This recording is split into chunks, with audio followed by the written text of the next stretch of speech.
Hey, this is Yara Golden, Jargo Girl.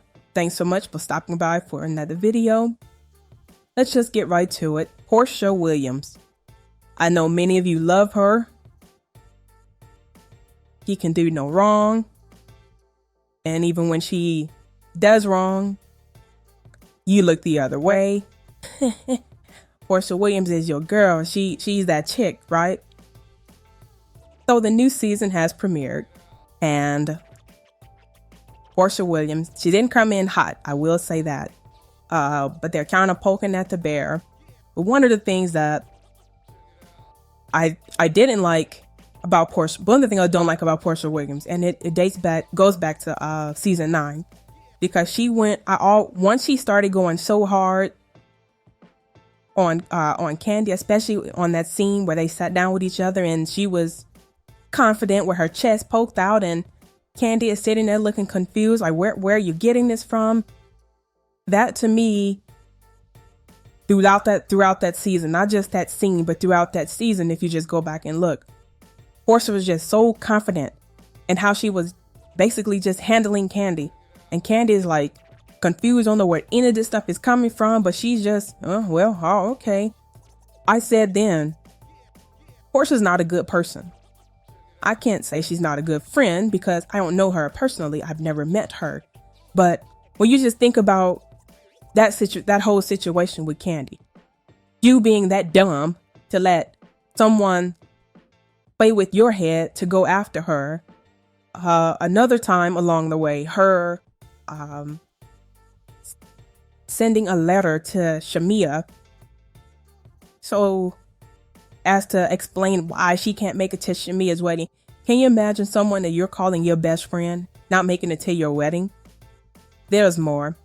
But fast forward to season 16, premiere Sunday night.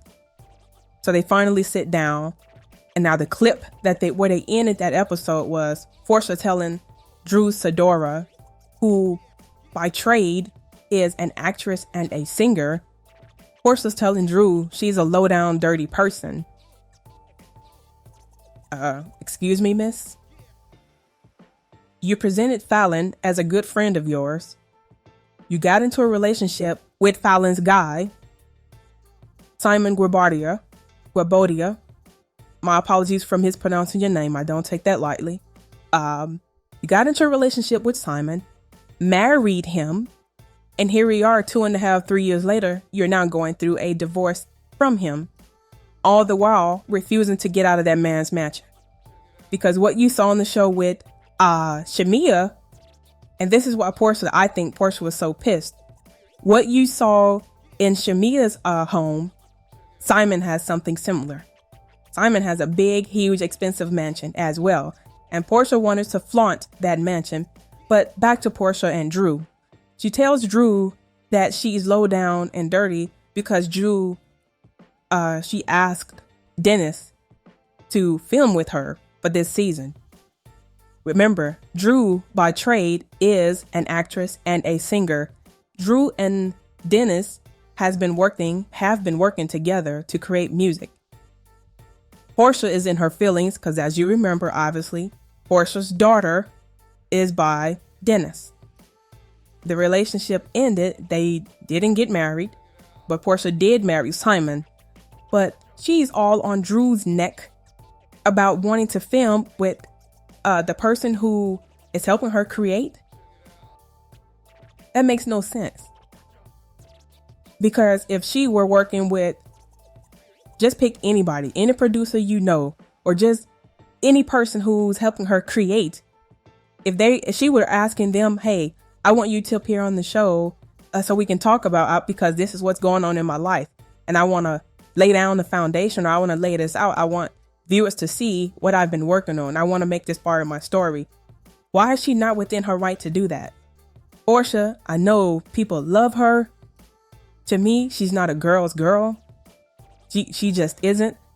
Porsha is the type of person who everybody will celebrate her. Porsha is only happy for you when you're not doing as good as she's doing.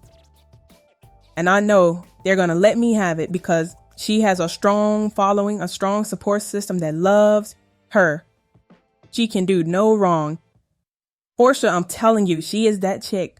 She is not happy for you, especially once you start doing better than her. She is not happy for you. One scene that's coming up, Porsha has a sit down with Shamia. So Shamia was started talking. Porsha just started sighing, like immediately. Shamia was like, "Am I boring you? Who does that?"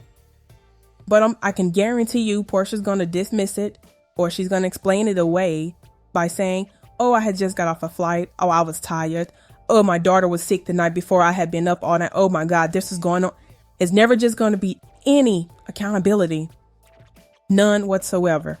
That's y'all girl. Hey man, go for it. But like I said, when she Porsha played, and even when early on when she got into the show, I think Porsha likes to play dumb, because obviously she's not as slow or not intelligent as she was trying to make herself out to be or whatever, with the whole the 265 days in a year, or when she turned to when they were doing the railroad thing in that scene.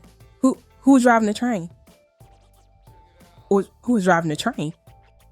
Or when you hear her, she'll say something quirky like, "Oh, me and this person, we're like oil and vinegar," as to say we're polar opposites or we don't get along. She'll say we're oil and vinegar. You mean oil and water? So you just see quirky stuff like that.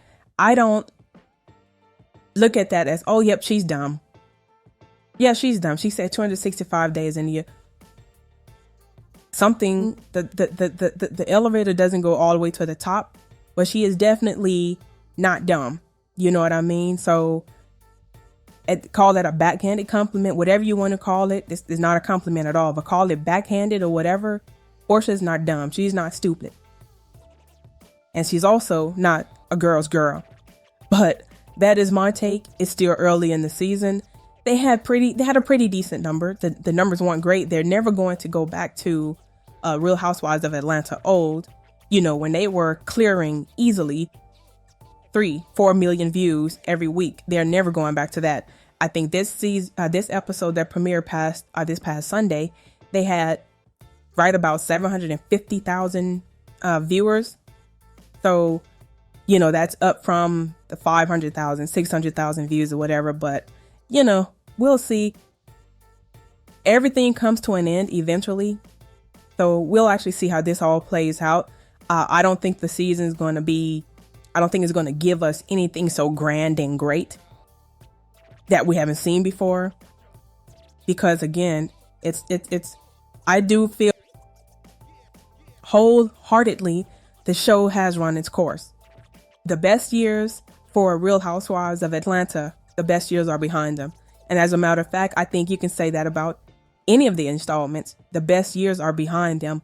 I think Utah gets so much steam and has so much traction now because they are the newer of this entire Housewives franchise. But when you think about Beverly Hills, Orange County, Miami has been, I don't know why they keep resuscitating that dead horse, but whatever. But Miami, Atlanta, when you think about the ones that have been, the shows have been in place for many, many, many years. Nah, the best years are behind them, not in front of them. So tell me what you think down in the comment. As always, I love to hear or read what you guys actually have to say. And do you agree with Porsha that Drew should not be filming with her, the father of her daughter? She should not be filming with somebody that she created some art with as part of her story. Do you agree with that? Do you think Drew should have reached out to Porsha and got her blessing, so to speak? Because what's funny is she got Porsha's blessing to work with him in terms of being creators together. But for this, filming on the show together, oh no, now you've crossed the line. You've gone too far. So tell me what you think down in the comments below. As always, I appreciate your support and you stopping by. This is Jara Golden, Jar Go Girl. Until next time, take care.